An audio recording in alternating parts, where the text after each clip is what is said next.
For even those who are somehow not Persona fans, there comes a point where you just have to sit back and look at the massive phenomenon that is occurring around Persona 3 and Persona 4 specifically. The multiple iterations of the two games on various multiple platforms are just the tip of the iceberg. Throw in some spin-off, cross-genre games, manga, anime, and movies, and you got yourself one successful brand. Where does Persona 5 fit in this equation though? Will the games released next year be the end of this P3 and P4 era that Persona fans have fallen in comfortable love with? This era started back in 2006 with the Japanese release of Persona 3 on Sony's PlayStation 2. While only Persona 3 5’s and Persona Trinity Soul, an anime, came out between P3 and P4's release, it was the release of Persona 4 and the ability to port Persona titles onto handheld devices that opened the floodgates. The first wave came with P4 on PlayStation 2 in 2008 and P3 Portable on the PSP in 2009. After 2010 being an off year, 2011 led to Persona 4 the animation to get the brand refreshed in your head. This was the perfect transition into the PlayStation Vita's release and Persona 4 Golden in 2012. Suddenly, the newest console could play the updated version of a beloved PS2 title. Why stick to RPG social simulators model though? At this point, the Persona fan knows and loves the P3 and P4 characters. My coworker, who originally got me to play these games, told me I was going to be sad once I finished them because I would miss these characters so much. Oh, how absolutely right he was. How many players instantly start New Game Plus the moment they beat it for the first time? Why not branch out? Well, the developers did just that.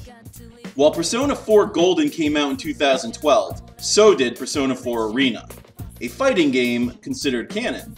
Despite the name, the game blends both P3 and P4 characters exclusively.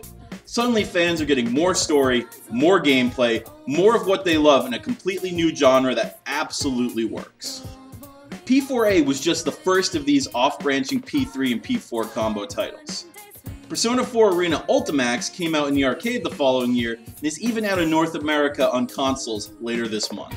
Not only are these fighting games considered canon, P4AU is a direct sequel to P4A, continuing where the story left off. Persona Q on the Nintendo 3DS is another crossover dungeon crawler using P3 and P4 characters in an Etrian Odyssey type game. But wait, there's more. While it's not a crossover, Persona 4 Dancing All Night is a rhythm game using a slew of P4 characters that takes place a half year after P4's ending. And yes, in this game you beat shadows through dance battles. Those are just the video games though. There have also been manga, anime, and anime movies. Persona Trinity Soul is a P3 spin-off series that takes place 10 years after the game with Akihiko and Igor as returning characters. A series of P3 movies have also been being created.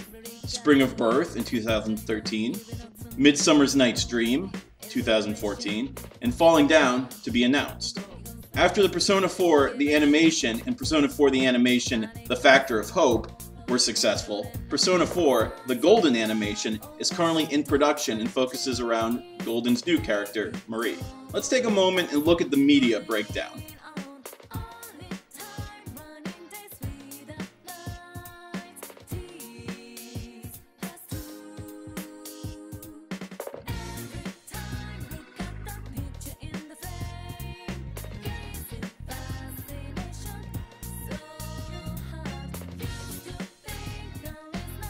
What I'm getting at here is that in an 8-year span between P3 and P4, there have been at least 22 forms of media revolving around these two games. This is an absurdly huge number. As the third and fourth games in the franchise, this is a different phenomenon as, say, I don't know, Super Mario. It's the unique nature of the brand that makes me bring into question where Persona 5 will fit in. Will there be references to P3 and P4? Has Marie replaced Igor? Who knows? While the fans generally love the P3 and P4 characters, it's time to move on. It's not the plot of the Persona games that draws players in, it's the character writing. While the branching games are considered canon and use the same voice actors, you can tell that the writing just isn't the same. Characters are reduced to singular character traits and never grown past that. For example, in P4A, Chie is a single-minded meat-eating machine. As much as we like to poke fun at her for that, there is way more to her character than just that. So the question comes down to if we're happy with just more of what we love, or is it time for a change? Is Persona Q exactly what we want, or is it completely overkill at this point? Regardless of your answer, P5 is coming in 2015. Will Persona 5 close the floodgates on this P3 and P4 era, get swept under it, or get swept up in it? The question really comes down to how powerful, engaging, and memorable Persona 5 ends up being.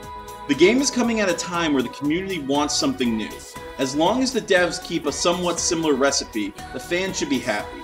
Keep in mind that Persona 5 is both the first PS3 and PS4 core Persona title. Where does this leave the wave of P3 and P4 then? Will the P5 characters be added to the next arena title? Will Q2 take on these folk? Will these characters be able to boogie with the shadows? With 22 plus pieces of media, it may be a proper stopping place for our beloved heroes. Perhaps a break while P5 shines will be enough time to let the oversaturation mellow. It's like how you feel after a long relationship. You don't know if you miss the person or just miss being with someone. It's way too early to know, but it's something that should be on your radar. With Persona Q, Persona 4 Dancing All Night, and Persona 4 The Golden Animation all going on this year, and Persona 3 the movie number 3 Falling Down coming out in some future time, the P3 and P4 era still has some life yet. The fact that the second P3 movie just came out and the third one is TBA means that the era will continue at least into 2015. As a powerful franchise, I can't see Atlus making the decision to stop milking it anytime soon. If Persona 5 releases late next year, they could easily slip another game, manga, or anime in before the release date, or to hype the release date of P5. In the case of Persona though, is there such thing as too much milk? Saying goodbye to beloved characters and being ready to say goodbye to them are two completely separate things. This has been Andrew for GameZone. Thanks for watching.